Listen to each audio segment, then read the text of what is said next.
And good evening. Welcome back to the Over 40s Fitness Podcast. My name's Tristan Lowe, and for those of you that are watching, in the picture here on YouTube, you'll see a picture of the great Herbie Hancock.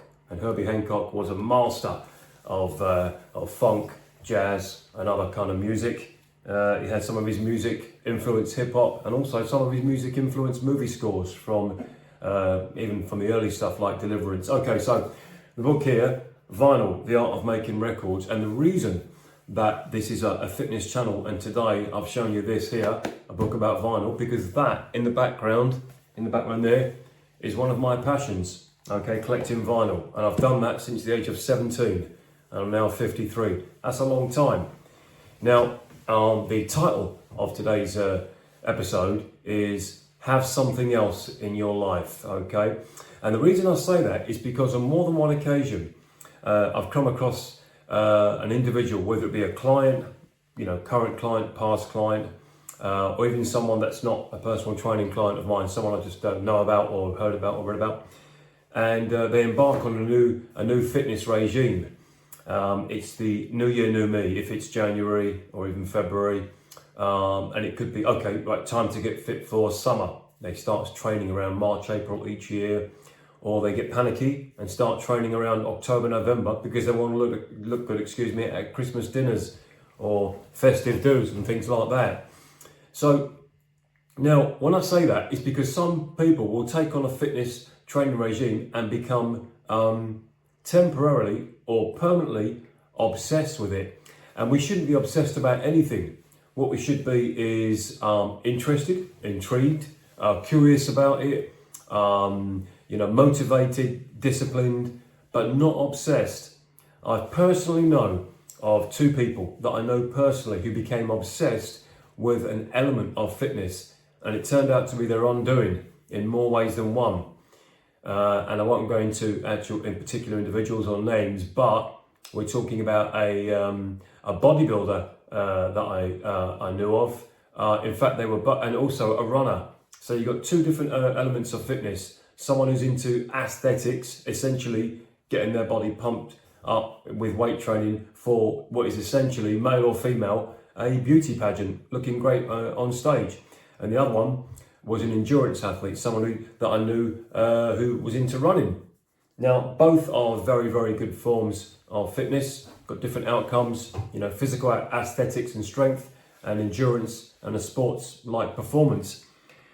But they both got into it and both became obsessed with it. And I don't choose that word easily either. I know the difference between being excited and invested in something and obsessed. Because what happened is it actually damaged their personal lives as well. Whether that had been permanent or temporary, at the time I knew them, it damaged their personal lives. So I would say to those two individuals, if I was to see them tomorrow or next week, I would hope they're still into some kind of health and fitness, because that's what looks after our body. But equally important, I'd hope they've got something else other than running or bodybuilding. They may have taken on a different sport by now, but let's just say they're both still into that. Because it can come at a detriment. You can lose loved ones, you can lose the attention of people, the love of people, the respect of people, if you become obsessed with it, and it's actually not a good trait to have. So mine, alongside fitness, now fitness has been my passion, but also my way of life, and for the last 15 years in total, my profession as well. But equally important is a passion, something that I've got a like or a respect or even a love for that doesn't involve health and fitness. And as a 53-year-old man, I can tell you from personal experience that gives you balance. It gives you balance, perspective. It can give you a different outlook on things, where if it's a day that you don't train and you don't get your nutrition right, you don't get your sleep right and your hydration right, what you do is spend time on your passion. That could be plants, that could be gardening, that could be collecting music, vinyl, that could be watching movies, reading books, actual books, not reading your Kindle. That could be, your passion could be something like making things. Some people know how to make things out of wood, making chairs, joiners, carpenters, men or women. Some people knit. It's not just little old ladies that knit.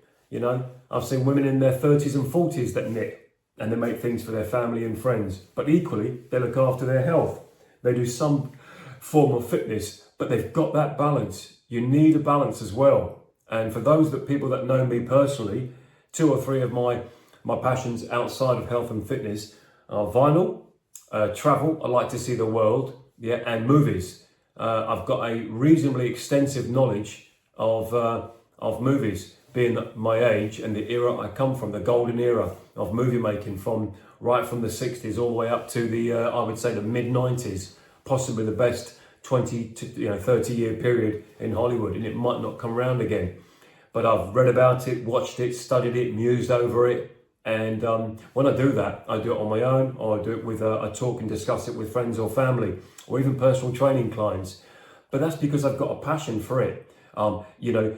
It's easy to become a caricature or a victim, or a sort of servant of something that you've undertaken in fitness, and that is all that you're known for. There are people in the world's greatest athletes, the world's greatest mountain climbers, the greatest swimmers, from Michael Jordan in basketball to Mike Tyson in the boxing ring to Michael Phelps in the pool, in the swimming pool. 3 famous Michaels who are the best in the world at their sport. But those guys have also got other things. Michael Jordan, the basketballer, the greatest basketballer of all time, is also a very, very good golfer. Mike Tyson, for all of his trials and tribulations throughout his career, not only was the most devastating heavyweight boxer of all time, and yet he was only 5'10", 5'11". Mike Tyson now also has his hands in other businesses, from podcasts to legal cannabis production. And he's also, at the age of, I think he's in his late 50s now, he's going to fight Jake Paul and get paid a lot of money. Whereas that's boxing, he's also got an interest in film and music and people. And then, of course, Michael Phelps, the swimmer, the greatest swimmer of all time. It's unlikely that he'll never be matched as well. Had an interest in other things. So if you look at it, the world's greatest athletes, people think they are solely determined to become the greatest. Well, that may be true, but they've usually got something else in their life, exclusive from family and friends. It's just something they're interested in. Mike Tyson, if my memory serves me right, throughout the 80s and certainly the 90s, he was an avid collector or breeder of pigeons, those like Birmingham rollers, those racing pigeons, and he knew a lot about those as well. So, if the world's greatest athletes in their chosen sport can have another interest in something, as long as it doesn't cause damage to other people, then you or I can as well. So pick a hobby, pick an interest, pick a passion. It could be doing something with your husband, your wife, your kids, your friends, your family. Again, it could be gardening. It could be learning how to cook different foreign meals. I've got a client that I train. I've known him a long time. And the guy's a genuine Gordon Ramsay as well. He's always making like exotic dinners. I can ask him what's for dinner, what's for tea tonight. And he'll come up with the most exotic sounding meals. And he's not pulling my chain. He's actually going to cook a meal from scratch, sometimes 6-7 times a week. And each time it sounds like it's a Michelin star grade meal, but good for him. He's one of those people that's got cookbooks, but they actually use them. I've seen his cookbooks, they've been used. They're covered in dirt and food and they're dog-eared. The guy actually uses them. And I find that quite endearing as well. All right, now, if you undertake a sport or fitness, if you're looking to do some kind of training for weight loss, yes, become disciplined and focused on your weight loss or your body fat reduction, or your visceral fat reduction for the health reasons, which we've talked about way before, and I'll touch on again in the future. But don't lose sight of something else that you do for yourself or you do for someone else to give you that balance, because some weeks you might not have the success that you want in your weight loss. You might not have the success you want in your performance in the gym, out on the track, with your trainer. So what you want then is to be able to enjoy something else that's not based on weight management, fat loss, body fat loss, strength and conditioning, cardiovascular health. Have something else in your life as well. And I can tell you from personal experience, it will keep you balanced. Don't just become recognized as the person that's in the gym 6 times a week, 7 times a week, twice a day, 4 days a week.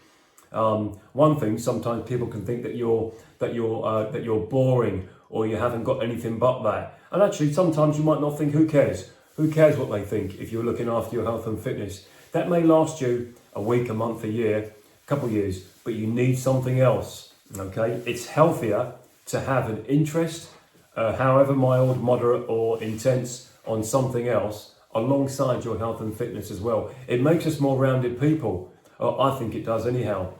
I think endurance athletes, runners, swimmers, and actually golfers as well can become very obsessed with playing golf.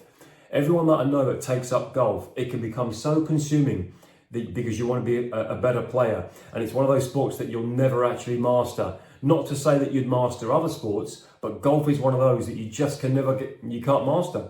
You could become a single figure handicap or a scratch player and there's still someone else better, or there's still a day when you don't play well. But golf can become all consuming, as can long distance marathon running as well, because it takes so long. There's so much effort that goes into it, that goes into marathon running, the training, you know, the strength training, the time out on the road, getting up early, getting your runs done. Of course, there's a lot of setbacks from people getting injured.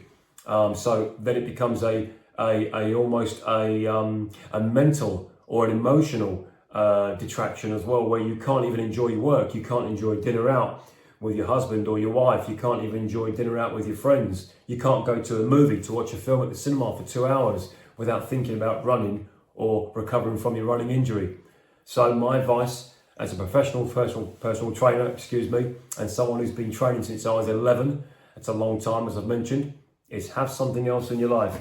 And if you look behind there, that's an original copy of the soundtrack to Rogue One, possibly the best Star Wars movie in the modern era. And it's a very, very good score. Even if you don't like sci-fi movies, you listen to that music and it will give you an hour of entertainment, and it's nothing to do with health. Yeah, and of course I like to read books about vinyl and the history of vinyl and the music as well. And hopefully, touch wood, I'll still be interested in vinyl and the history of it, albums, how they're made, how they're recorded from the golden era right up until now. I'll still be like that until the day I keel over, which hopefully won't be for a long time. The art of making records. Now, I can tell you, I actually bought this book from a bookshop in a subway in Sydney, Australia. I was running for a train in Sydney back in 2017. And of course, I was probably going to be late for the train anyhow, but something caught my eye as I run past this shop. It's one of these little bookshops, like a W.H. Smith's, but the Australian version. I don't know. And I just saw the word vinyl and I missed my train. I think I had to wait another half an hour for the next one, but it was worth getting. And you can buy this book anywhere as well, on Amazon or on eBay or in some shops. But this one was special because I got it from a train station in Sydney, Australia. So it's got a bit of history as well. And there you go. You know, nothing to do with fitness. It keeps me balanced. And the days I'm not training or thinking about training or talking about training or discussing it or working with clients on it, I'm listening to music and enjoying it. Make yourself a more balanced, rounded person.